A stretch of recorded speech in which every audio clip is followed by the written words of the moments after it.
In yeshiva, I was always taught to question everything. And if the answer doesn't make sense, I should ask it again and again till I have an answer that I understand. I understand that people went to the Rebbe before Gimel Tammuz for dollars and a quick audience. But what is the benefit of their going there nowadays, especially if there's an expense attached to it? I'm not trying to be mezal, I'm not trying to discredit anybody, but I'm trying to understand it. And he qualifies it by something that he listened to me say in a class. I tell the story with the Alter Rebbe, where he traveled to his Rebbe, and the Misnagdim complained that it was bittul Torah, and the Alter Rebbe brought the halacha that not everybody can learn from everybody, and you need to have a Rebbe that can teach you. That was my understanding of what he wrote here. But nowadays, I don't see the relationship that people develop with the Rebbe by going to the ohel. I know there's a big idea of going to tzadikim. I know there's a big idea of going to kivrei tzadikim. But what is the point, especially if it's expensive? Again, I want to apologize if things are lost over text. I'm in no way trying to be mezalzel, to discredit the custom, the meaning. I'm just trying to understand. I'm going to try my best to answer your question objectively, but I need to start with the following statement. You were taught in yeshiva to question everything, and if you didn't understand, you were taught to question again and again till you understood. There's a qualifier to that statement, at least in the yeshiva that I belong to. We need to understand Torah. We needn't understand emunah, which is before Torah.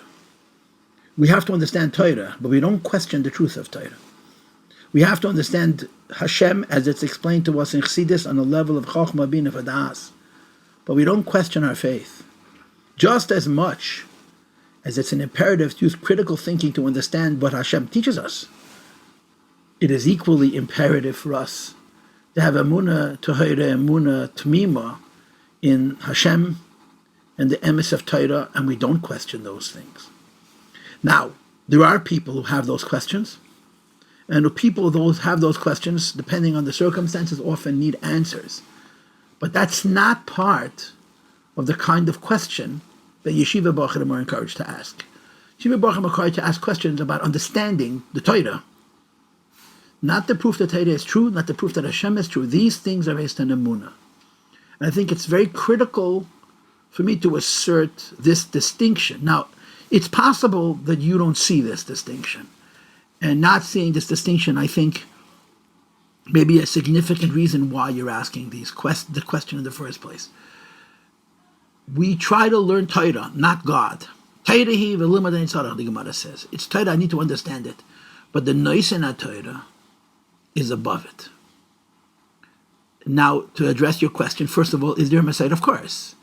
The Messiah goes back to the Mekubalim, like the Arizal and the Ramak and others like that. And it's a centerpiece of Hasidic Messiah, that we go to tzadikim and we visit kivrei tzadikim. This is not just amongst Ashkenazim, of course, it's very strong amongst the Hasidim, but it's something that most Sfardim, or all Sfardim, also consider very, very important. The foundation of all of these relationships is not what they teach them. It's how they inspire them. And even in as much as it inspires them, it's not so much the conscious inspiration, what they're feeling, but the touching of souls, a neshama and a neshama touch.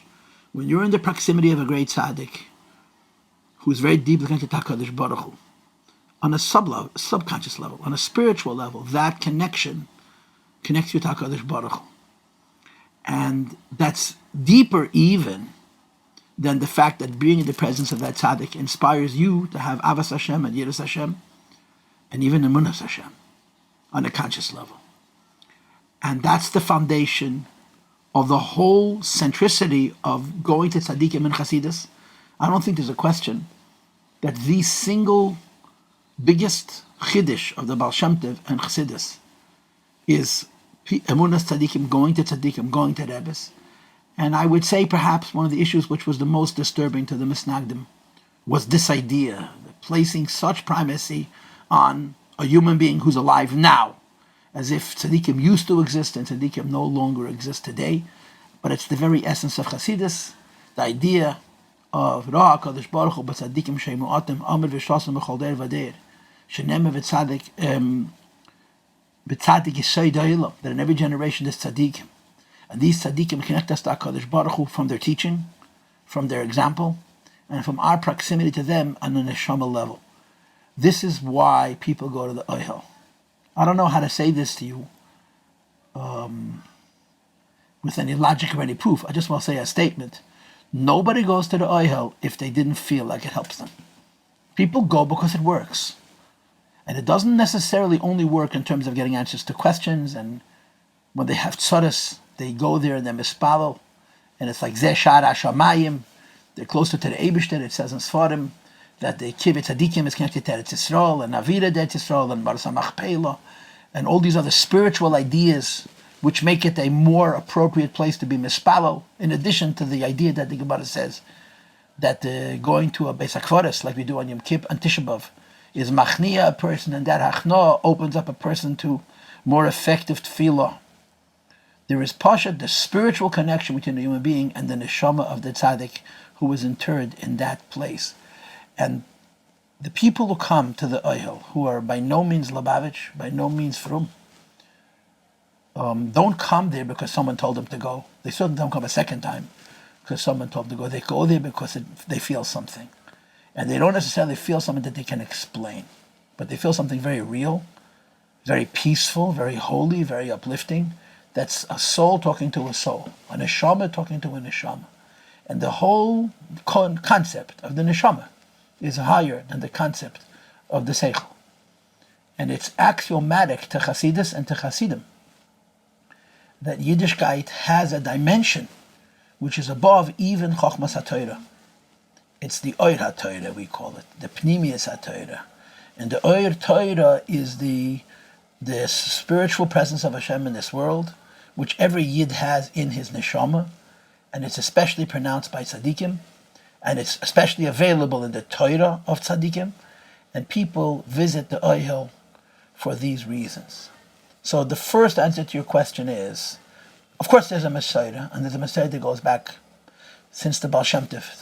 Chassidim have been visiting Kivei Tzadikim. The only way for me to explain to you the benefit is to suggest to you that you try. Go to the Tzion, don't do anything, just say a kapitel Tilim, and decide if this is a waste of time or that it's a Mokum Kaddish. Ein zeh ki im Beis Elikim b'zeh Sha'ar HaShamayim, and the Targum says Leis Dein Asar, it's a Mokum Kaddish. And it's, in a way, like I said to you before, that there's a connection between Kivei Tzadikim and the Mechilas and Eretz Yisrael and Chevron and Sha'ar HaShamayim. And you may decide after one visit that you want to make a second visit, because not necessarily because you have a problem or you have a need and need answers to questions or healing of the sick, because it'll help you become more connected to Atzmos Ein Sof, to HaKadosh Baruch Hu, to the Eibishter, to Hashem. I hope I understood your question correctly, and I hope I answered it as respectfully as you asked it.